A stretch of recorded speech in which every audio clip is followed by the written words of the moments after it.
खबरें कहीं से सामने आ रही हैं तो वो पश्चिम बंगाल दंगाइयों पर ममता बनर्जी इतनी ममता क्यों बरसा रही हैं, लगाम लगा पाने में क्यों सरकार कामयाब नहीं हो रही है। कई ऐसे सवाल हैं जिसका जवाब मिलना अभी बाकी है, लेकिन लगातार अलग अलग हिस्सों में हिंसा बढ़ती हुई चली जा रही है। हमारे साथ तमाम खास मेहमान जुड़े हुए हैं जिनके साथ हम चर्चा कर रहे हैं। वारिस पठान जी, मैं फौरन आपके पास आऊंगी, लेकिन उसके पहले स्वयं प्रकाश पुरोहित जी का रुख करूंगी, वजाहत काजमी जी उसके बाद मैं आपके पास आऊंगी। अब आप टीएमसी के नेता हैं स्वयं प्रकाश पुरोहित जी, ये बताइए ये दंगाई कब मानेंगे, कैसे रुकेंगे? और यहां पर आप ही के एक सांसद हैं, मतलब स्थिति क्या हो गई है आप लोगों को? सर आप मेरा सवाल पहले सुन लीजिए और जरा सुनिए आपके सांसद क्या बोल रहे हैं। वक्फ संपत्ति पर नजर डाली तो आंख निकाल देंगे, टीएमसी सांसद बापी हल्दर ये बयान दे रहे हैं कि अगर किसी ने संपत्ति पर नजर डाली आंख निकाल लेंगे, हड्डियां तोड़ देंगे। ये संपत्ति किसी के बाप की नहीं है, बाप की नहीं है, ये तो सभी को पता है, लेकिन उसमें जो पारदर्शिता की कमी है उसके हवाले से 40,000 लोग जिन्होंने शिकायत कर रखी है, और आपके सांसद की ये भाषा है हड्डियां तोड़ देंगे, आग लगा देंगे, आंख निकाल लेंगे। सांसद भड़का रहे हैं वहां पर भीड़ को, क्यों नहीं माना जाए? इस तरह से जो भीड़ उत्पात मचा रही है वहां पर पश्चिम बंगाल के अलग अलग हिस्सों में, टीएमसी के नेता उसके लिए जिम्मेदार हैं। जी देखिए चित्रा जी, एक बात स्पष्ट कर देता हूं कि जहां भी दंगे हो रहे हैं और कोई भी व्यक्ति अगर लोकतंत्र के अंदर में भड़काऊ भाषण दे रहा है तो ये संविधान उसको अलाउ नहीं करता है। कोई भी व्यक्ति है, अगर वो तृणमूल कांग्रेस का अगर सांसद है तो उसके साथ भी जो उचित कार्रवाई है वो हमारा दल करेगा। मगर भारतीय जनता पार्टी के नेता काउंटर के अंदर में शुभेंदु अधिकारी हो, सुकांतो मजूमदार हो, इनके नेता अर्जुन सिंह बोल रहे हैं कि हम बिहार से, झारखंड से लोगों को बुला के यहाँ दंगा कराएंगे। आपको क्रोनोलॉजी समझना है कि किस तरह से फरवरी महीने में यहाँ पर मोहन भागवत जी आते हैं, 10 दिनों का कैंप करते हैं, और उनका ये एजेंडा है कि बंगाल में जब तक हिंदू मुसलमान आप नहीं करेंगे आप सत्ता में नहीं आ सकते हैं। 2019 में इन्होंने प्रयास किया था, इन्होंने 2020 में दिल्ली में भी चुनाव के ठीक पहले 10 दिन दिलाया था दिल्ली को, और इनके दो बड़े बड़े नेता जो आज कैबिनेट में एक मंत्री भी है। नहीं, दिल्ली के दंगे में बाद में आएगा, पहले आप पश्चिम बंगाल की बात कीजिए ना। लोगों की जान जा रही है, वहां पर पुलिस की गाड़ियां फूंक दी गई है, पुलिस की गाड़ियां फूंक दी गई हैं। जो भी दंगाई हैं उनके खिलाफ कड़ी कार्रवाई कीजिए। किसी भी संगठन से ताल्लुक रखे वो नहीं होती है, किसी भी संगठन से ताल्लुक रखे आप कीजिए ना कार्रवाई। भीड़ किसी के साथ नहीं होती है, भीड़ और भेड़ में कोई फर्क नहीं है। अगर यही बात आप कहेंगे भीड़ और भेड़ में कोई फर्क नहीं है, फिर तो आप पनाह दे रहे हैं ना वहां पर दंगाइयों को। बयानबाजी जो हो रही है, जो भारतीय जनता पार्टी, अरे भारतीय आपका सांसद बोल रहा है आंख निकालेंगे, आपके सांसद है बापी हल्दर, संपत्ति पर नजर डाली तो आंख निकालेंगे, ये कोई भाषा होती है? तालिबान का राज चल रहा है हिंदुस्तान के भीतर। पश्चिम बंगाल में इस तरह का सांसद भाषा बोलेगा आंख निकाल लेंगे, किसकी आंख निकालेंगे?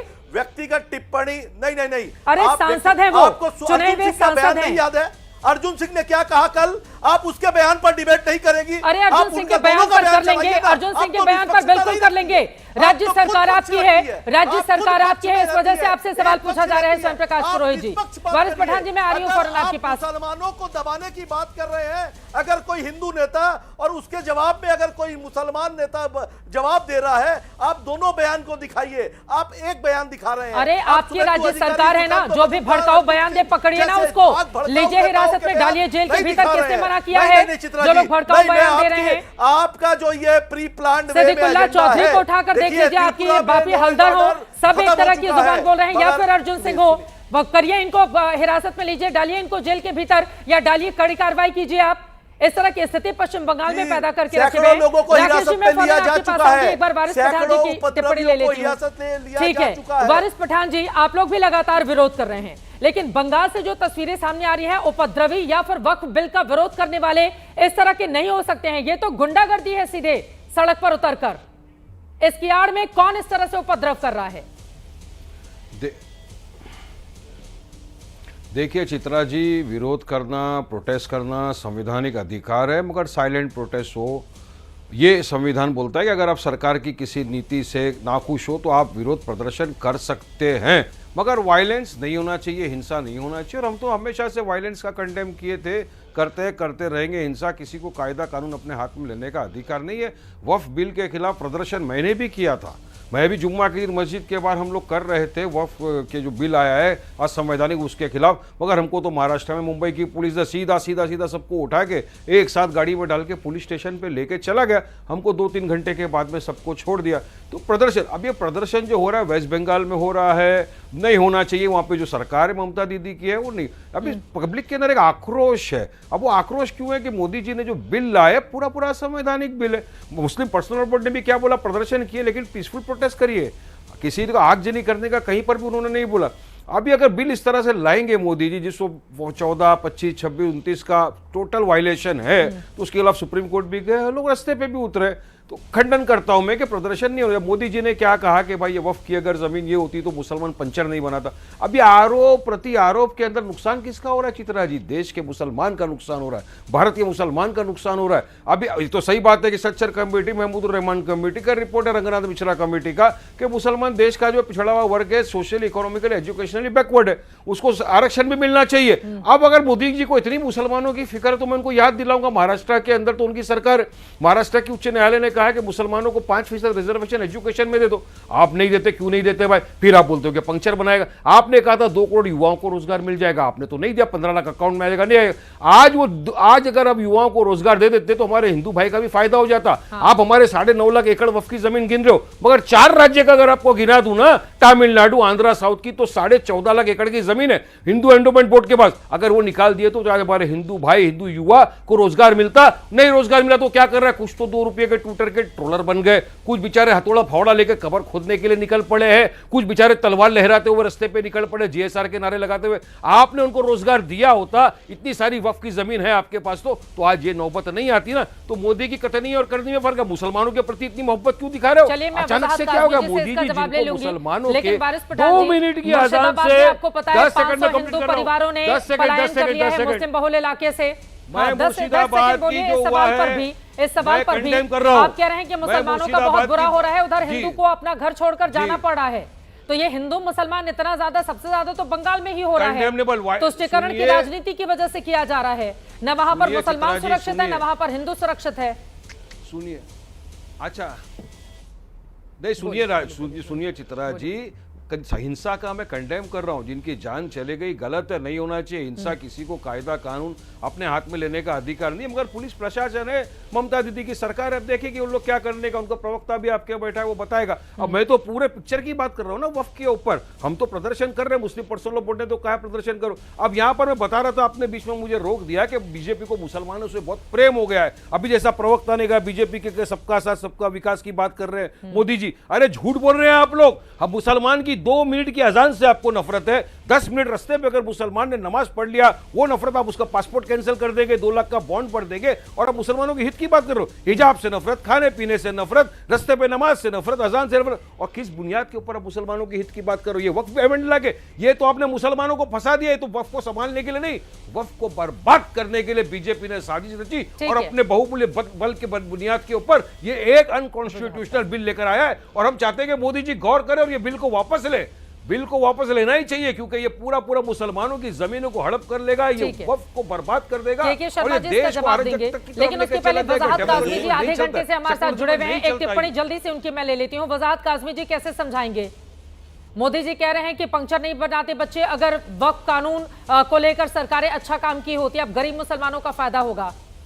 कैसे समझाएंगे? और जो आरोप वारिस पठान जी की ओर से लगाए गए हैं, क्या वो सही है? देखिए चित्रा जी, मैं पिछले आधे घंटे से बराबर सुन रहा हूँ। मैंने आज आपकी डिबेट में देखा है कि वो भी मातम कर रहे हैं जो 40-45 साल देश में हुकूमत कर रहे थे, और उन्हीं की सरकार में राजेंद्र सच्चर कमेटी की रिपोर्ट आई, और उस कमेटी की रिपोर्ट ने मुसलमानों को आईना दिखाया कि तुम्हारी हालत किसी भी मैदान में वो दलितों से ज्यादा बदतर है। आज वो भी मैं देख रहा हूँ आपकी डिबेट में मातम कर रहे हैं। और ये जितने मुस्लिम संगठन आपकी टीवी पर बैठते हैं ना कंडेम करने के लिए, अगर इनसे कोई पूछने वाला हो कि ये जहर हमारे 5 साल के बच्चों से लेकर 17 साल के बूढ़ों तक, QR कोड से लेकर के मेल कराने तक, हमारी माता बहनों तक के अंदर जहर किसने घोला है? ये मुस्लिम संगठनों ने घोला है कि तुम्हारी मस्जिदें छिन गई, तुम्हारे कब्रिस्तान छिन गए, और तुम्हारे वजूद की लड़ाई है। और फिर मैं ये खुद ही इस बात को मान रहे हैं कि जब भीड़ इकट्ठी होती है तो वो भीड़ तत्तर में बदल जाती है, वो किसी की नहीं होती। तो फिर ये धरने प्रदर्शन की बात क्यों कर रहे हैं? ये कुर्बानी देने लेने की बात क्यों कर रहे हैं? ये लहू लुहान करने की बात क्यों कर रहे हैं? देश को ये शाहीन बाग बनाने की क्यों बात कर रहे हैं? और आज इनको मोदी जी की बात बुरी लग रही है, क्योंकि मोदी जी में ये अब तक ये जितनी भी मुस्लिम पॉलिटिकल संगठन है, चाहे वो जमीयत हो, ये पर्सनल लॉ बोर्ड हो, या मुस्लिम पॉलिटिकल पार्टीज हैं, चाहे उसमें कांग्रेस हो, चाहे ये पतंग वाले हों, और चाहे वो राजद वाले हों, अब तक ये क्या करते रहे, पतंग वाले अशरफ कौन सी बात मुसलमान को गलत अपनी कह गोद रहे में हैं? बिठाते रहे, हाँ, अशरफ वजाहत अशरफ कीजिए। मुसलमान को अपनी गोद में बिठाते जी। रहे, और ओबीसी का जो मुसलमान था, पसमानदा जो मुसलमान था, वो बेचारा पिछली सफ में खड़ा हुआ था। आज मोदी जी अगर पसमानदा मुसलमान को पुकार रहे हैं, पसमानदा मुसलमान के लिए कुछ करना चाहते हैं, नौजवान मुसलमान को जगा रहे हैं, तो इनको तकलीफ क्या है? इनको मातम करने का हक नहीं है। क्यों इन्होंने तकलीफ देश हो की रही है सर? आजादी से और अब तक 40 से 45 साल तक सरकार की है, इस देश में सरकार चलाई है, तो मातम का हक नहीं है इनको। और ये अपने 45 सालों का हिसाब दे, 11 सालों का हिसाब ना मांगे। हाँ। तो इसलिए मोदी जी पसमानदा को आगे बढ़ा रहे हैं। नहीं, हम वारिस इसको गुजार पठान रहे जी हैं ने जो बराबर। बातें कही और हैं मैं उस पर समझ क्यों रहा लगता है हूं- आपको कि वो मातम कर रहे हैं इस पर बेफजूल का? नहीं, आप खुद देखिए ना, आप मस्जिद में जुमा पढ़ के निकलेंगी, आप देखेंगी तो 5 साल का बच्चा QR कोड लेकर के खड़ा हुआ है, प्ले कार्ड। उसको 5 साल के बच्चे के मन में आपने ये कैसे जगाया कि तेरी मस्जिद छीन गई है? तो वो बच्चा जवान होकर के कौन सी प्यार मोहब्बत की बातें करेगा? जो माँ बहनें घरों में सिर्फ चूल्हे तक महदूद थी, उनको बाहर की दुनिया नहीं पता, उनको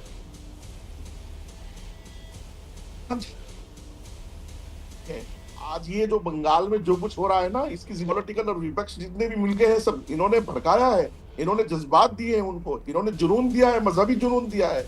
वरना अगर वक्फ की हकीकत ये जानना चाहते हैं तो बताएं कि 70 सालों में किसी मुसलमान को वक्फ से कोई फायदा हुआ है? और ये चालाक लोग हैं, ये जानते हैं कि वक्फ के नाम पर मुसलमान नहीं आएगा, उसके बावजूद इन्होंने मस्जिद के नाम पर, कब्रिस्तान के नाम पर, दरगाह के नाम पर, खानका के नाम पर उसको भड़का करके आज बंगाल जल रहा है। तो ममता क्या कर रही है? बैठी हुई तमाशा देख रही है। आज उनके एमपी डरा रहे हैं, धमका रहे हैं, परसुल्ला बोर्ड के प्रवक्ता धमका रहे हैं, MIM के प्रवक्ता धमका रहे हैं, शाहीन बाग बनाने की बात हो रही, कुर्बानी देने और लेने की बात हो रही है। तो मैं इनसे पूछता हूँ, ये देश का माहौल बिगाड़ा किसने है? ये देश को और राष्ट्र को नुकसान पहुंचाना क्यों चाहते हैं? जबकि एनडीए की सरकार बहुमत होने के बावजूद भी जेपीसी का गठन कर इनसे इनकी बात को सुना है और सुनकर के इनको तसल्ली की है। वक्फ बाय यूजर से लेकर के गैर मुस्लिम सदस्यों तक एक एक बात का जवाब श्री अमित शाह जी ने भी पार्लियामेंट में दिया है। लेकिन मैं देख रहा हूं उसके बावजूद ये वो लोग हैं जो सोए हुए हैं, नहीं है, ये जागे हुए हैं, इनको जगाया नहीं जा सकता, इनको सेटिस्फाई नहीं किया जा सकता। ये मुस्लिम पॉलिटिकल पार्टीज और मुस्लिम पॉलिटिकल संगठन है, कांग्रेस से लेकर के समाजवादी तक हर किसी की दौड़ ये है कि मुसलमान किसके साथ खड़ा होगा और हम किसके साथ खड़े होंगे।